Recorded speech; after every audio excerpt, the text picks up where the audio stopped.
আমাদের জীবনে যত হতাশা, আমাদের জীবন নিয়ে যত অভিযোগ, আমাদের মনে যত কষ্ট, আমাদের হৃদয়ের ভেতরে যত অস্থিরতা, তার মূলে হচ্ছে এই সমস্যা যে আমরা ভুলেই গেছি আমরা পরীক্ষা দিতে আসছি।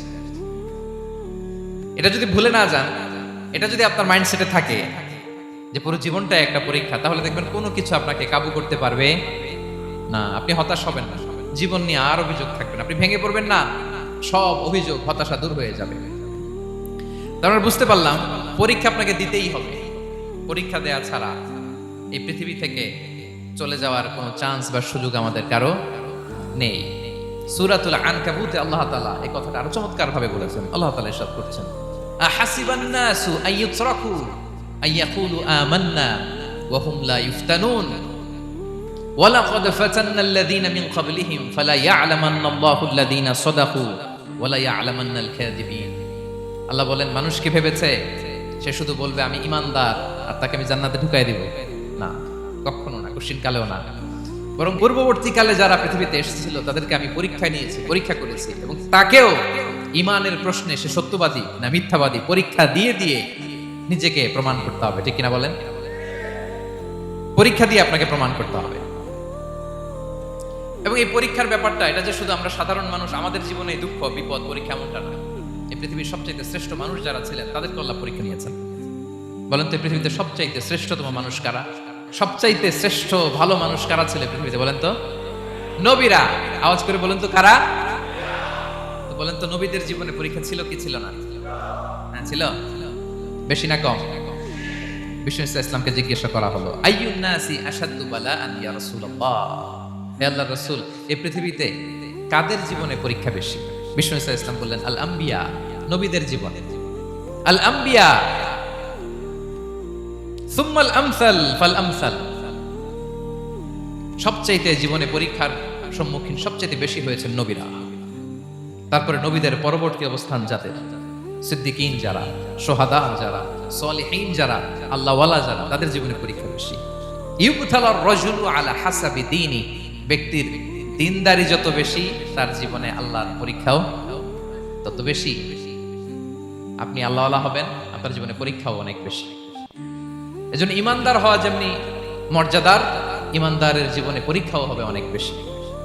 এবং পরীক্ষা যত বড়, খেয়াল রাখতে হবে, মন খারাপ করার কোনো সুযোগ নেই। পরীক্ষা যার জীবনে যত বড়, সেটাতে সফল হতে পারলে ওটার প্রতিদানও বড়। পরীক্ষা যত বড়, এটাতে সাকসেস হতে পারলে এটার রিওয়ার্ডও তত বড়। বিষ্ণু ইসলাম বলেন, ইযামুল জাযাই মা'a ইযামিল বালা, বালা যত বড় জাযাও তত বড়, প্রতিদানও তত বড়। আপনারা নবীদের জীবনে যদি খেয়াল করেন দেখবেন, যেই নবীর জীবনে পরীক্ষা যত বেশি, সেই নবীর জীবনে সফলতাও তত বেশি। সাইয়েদনা ইব্রাহিম আলাইহিস সালামের কথাটা একটু খেয়াল করেন তো, বলেন তো ওনার জীবনে পরীক্ষা কেমন ছিল? বেশি না কম? ওনার জীবনের পরীক্ষা থেকেই তো আমরা এই শব্দটা ব্যবহার করি। আমরা বলি অগ্নি পরীক্ষা। কি বলি? মানে আগুনে নিক্ষেপ করা হয়েছে সাইয়েদনা ইব্রাহিম আলাইহিস সালামকে, তাও স্বাভাবিকভাবে না, উলঙ্গ করে, ন্যাকেট করে ওনাকে অপমানিত করবার জন্য ওনার গায়ের জামা কাপড় খুলে উলঙ্গ অবস্থায় আল্লাহর খলিল সাইয়েদনা ইব্রাহিম আলাইহিস সালামকে অগ্নিকুণ্ডে নিক্ষেপ করা হয়েছিল। এরকম এক্সপেরিয়েন্স এই অডিটোরিয়ামের ভিতরে আমাদের কখনো হয়েছে? তাইলে সাধারণ মানুষের জীবনের পরীক্ষা আর নবীদের জীবনের পরীক্ষার মধ্যে পার্থক্য আছে না নাই? ওই পরীক্ষায় উনি পাশ করে ফেললেন। ৮৬ বছর পর্যন্ত আল্লাহর কাছে দোয়া করলেন, আল্লাহ আমাকে একটা নেককার সন্তান দাও। আল্লাহ সন্তান দেয় না। ৮৬ বছর পরে আল্লাহ তাআলা সাইয়েদনা ইব্রাহিম আলাইহিস সালাম এবং হাজারের ঘরকে উজালা করে সন্তান দিলেন। সাইয়েদনা ইসমাঈল আলাইহিস সালাম পৃথিবীতে আসলেন কত বছর বয়সে? ৮৬ বছর বয়সের এখানে কেউ আছেন? হ্যাঁ, আছি আমরা? কেউ নাই। ৮৬ বছর বয়সে প্রথম সন্তান পেয়েছে। তাদের ঘরকে উজালা করে আল্লাহর নবী সাইয়েদনা ইসমাঈল আলাইহিস সালাম আসলেন। এবার আল্লাহ বললেন, যাও স্ত্রীকে আর এই কলিজার টুকরা সন্তানকে থাকো তো প্যালেস্টাইনে, প্যালেস্টাইন থেকে ১৫০০ কিলোমিটার দূর, দ্য ব্যারেন ল্যান্ড, ওই মক্কার ধুধুমরু প্রান্তরে রেখে আসো, যেখানে কেউ নাই, মানুষ নাই, গাছ নাই, পাখি নাই, পানি নাই, যাও রেখে আসো।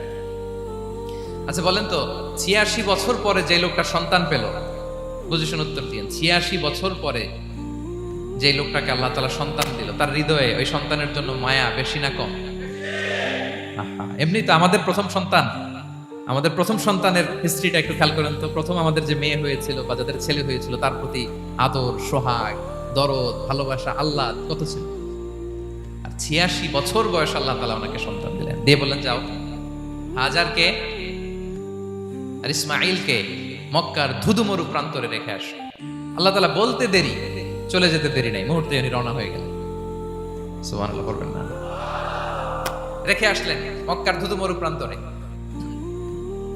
এবার আল্লাহ বললেন যাও, রিটার্ন ব্যাক টু প্যালেস্টাইন, প্যালেস্টাইনে চলে যাও। চলে গেলেন, হৃদয়টা ভেঙে খান খান। অনেক বছর পরে আল্লাহ তাআলা আবার অনুমতি দিলেন, যাও এবার ছেলেকে দেখে আসতে পারো, যাও প্যালেস্টাইন থেকে আবার মক্কায় যাও। সাইয়েদনা ইব্রাহিম আলাইহিস সালাম প্যালেস্টাইন থেকে আবার ১,৫০০ কিলোমিটার পথ পাড়ি দিয়ে, এখনকার মতো ফ্লাইটে যায় না, গাড়িতেও না, উটে করে, কিসে করে। উনি যে কতবার মক্কা থেকে ফিলিস্তিন এসেছেন আর গিয়েছেন কোনো ইয়ত্তা নেই, হিসাব নাই। গেলেন, এবার ছেলেটা হাঁটতে পারে, দৌড়াতে পারে, একটু একটু কথা বলতে পারে, আব্বু আব্বু ডাকতে পারে। কেমন মায়া লাগে বলেন তো? মায়া ভালোবাসায় যখন টইটম্বুর, ঠিক ওই মুহূর্তে আল্লাহ বললেন ছেলেকে জবাই করো, জবাই করো ছেলেকে। আল্লাহ তাআলা বলতে দেরি করেছেন, আল্লাহর আদেশ পালনে ১ সেকেন্ডও তিনি দেরি করেন নাই। ছুরি চালালেন, জান্নাত থেকে দুম্বা নিয়ে আসা হলো। এভাবে আল্লাহর নবী ইব্রাহিম আলাইহিস সালাম ওনার জীবনের প্রতিটি ক্ষেত্রে যেখানে আল্লাহ তাআলা ওনাকে পরীক্ষা নিয়েছেন, উত্তীর্ণ হয়েছেন। এবং দেখেন ওনাকে আল্লাহ তাআলা কি উপহার দিলেন। আল্লাহ তাআলা ওনাকে খলিলুল্লাহ উপাধি দিলেন, আল্লাহর বন্ধু। সুবহানাল্লাহ বলেন। আল্লাহ তাআলা বলছেন ওয়া ইযিবতালা ইব্রাহিম রাব্বুহু বিকালিমাতিন ফাআতাম্মাহুন ক্বালা ইন্নী জাঈলুকা লিন-নাসি ইমামা। আল্লাহ অনেকগুলো পরীক্ষা নিয়েছিলেন সাইয়েদনা ইব্রাহিম আলাইহিস সালাম, প্রতিটা পরীক্ষায় সাকসেসফুলি পাস করেছেন, গোল্ডেন এ প্লাস। আল্লাহ বললেন ইন্নী জাঈলুকা লিন-নাসি ইমামা, I'm gonna make you the leader for the entire human being. I'm gonna appoint you as a leader for the entire universe. গোটা বিশ্বের জন্য, গোটা মানবতার জন্য আমি তোমাকে লিডার বানায় দিলাম। ইযামুল জাযাই মা'a ইযামিল বালা। পরীক্ষা যত বড়, ওই পরীক্ষায় পাশ করলে ওইটার ফলাফল ও প্রতিদানও বড়।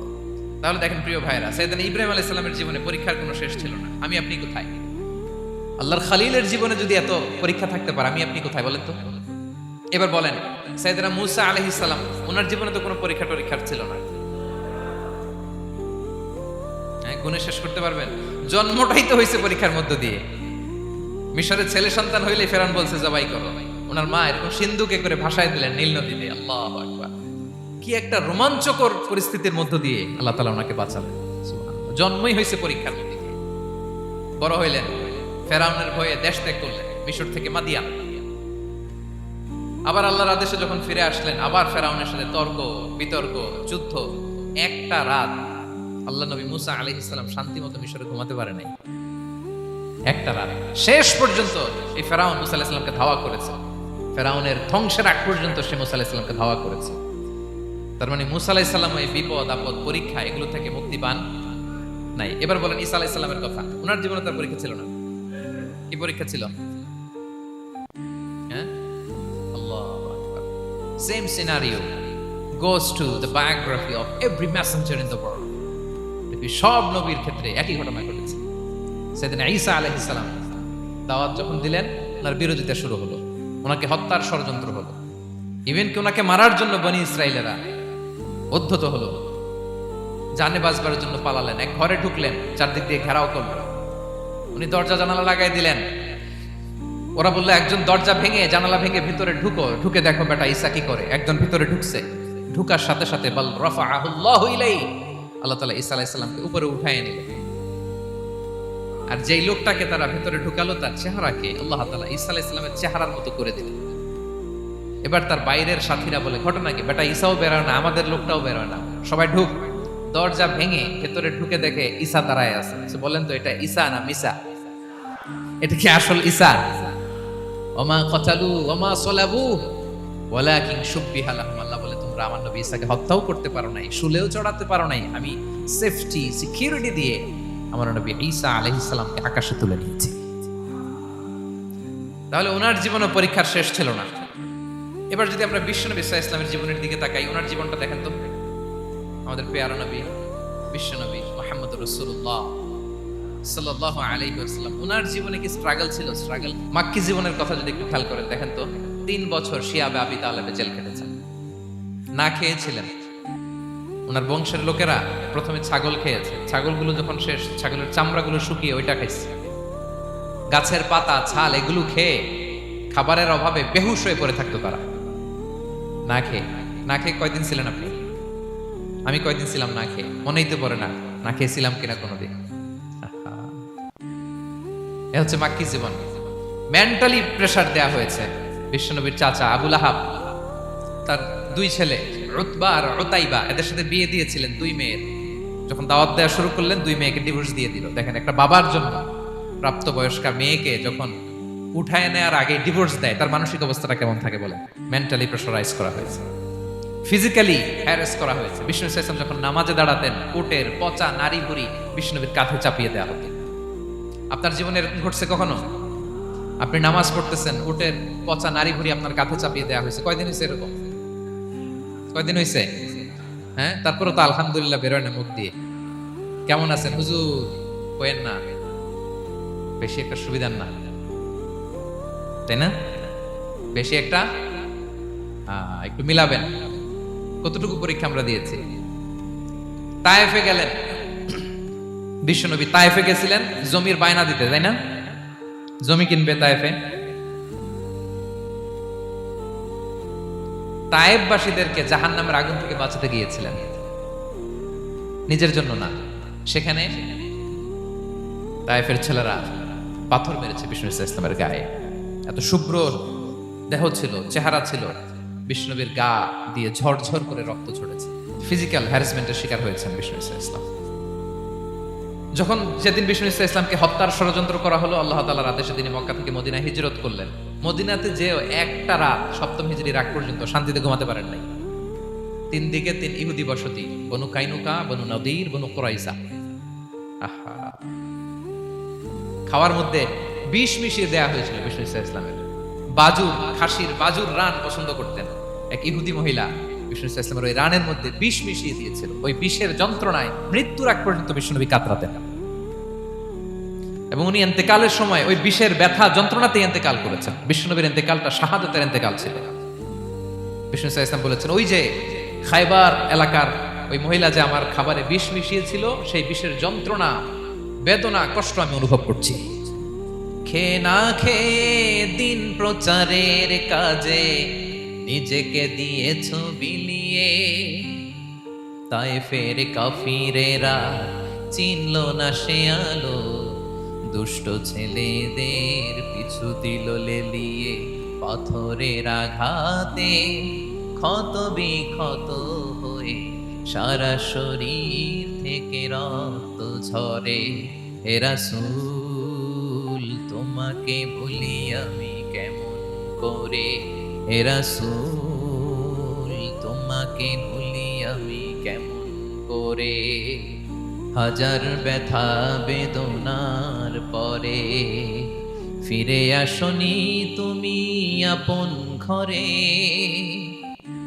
দিনের আলো তুমি ছড়িয়ে দিতে চলে গেলে মদিনায় মক্কা ছেড়ে।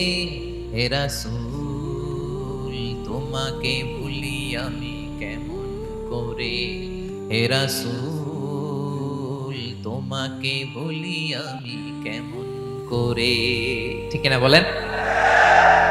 একটা রাত শান্তিতে, শান্তির ঘুম তিনি দিতে পারেন নাই। প্রিয় ভাইরা, তাহলে আমরা কি বুঝলাম? বিশ্বনবীর জীবনে পরীক্ষা ছিল কি ছিল না? আমাদের উপায় আছে? আমরা বাঁচতে পারবো এই বিপদ আপদ পরীক্ষা ঝঞ্ঝাল থেকে? বাঁচতে চাইলেও বাঁচতে পারবো? পারবো।